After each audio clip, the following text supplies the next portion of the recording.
Think of a red rose and all the flower means. Ideas of courtship, love, automatically spring to mind. In fact, it's hard to look at a red rose without thinking of romantic ideas.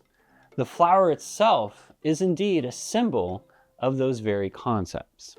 In the world of art, objects like the rose are often directly incorporated into art pieces.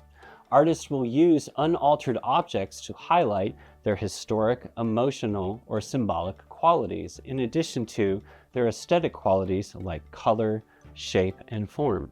Joseph Cornell was an American artist who was famous for creating assemblage pieces with found materials. He was an avid collector, although a rather reclusive person. He would go through New York and go through pawn shops, gift shops, bookstores, anywhere where he thought he could find materials. He would then go home and create small assemblage pieces, in part to entertain his brother, who suffered from cerebral palsy. One of his more famous pieces, Soap Bubble Set from 1949, can be found in the Smithsonian Museum of American Art. The art piece contains two pipes, which are used for blowing bubbles. This activity fascinated Joseph Cornell as a child, and we can only imagine a large translucent bubble floating through space. To mirror that, in the center of the composition is a map of the moon, as discovered by Galileo in 1610.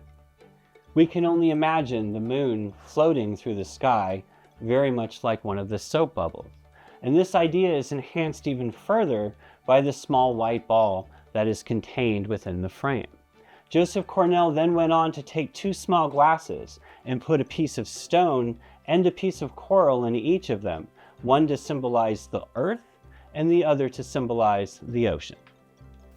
Joseph Cornell would create multiple pieces entitled Soap Bubble Set, and one piece, as mentioned, is in the Smithsonian Museum of American Art. You can also find copies at the Chicago Art Institute and also the National Museum of Spain. Through assemblages like the Soap Bubble Set, Joseph Cornell challenges us to look at objects not only for what they are, but also for what they can be. If we think of soap bubbles and the moon and the small white orb, all of them have a unity, a connection that is found within our imagination.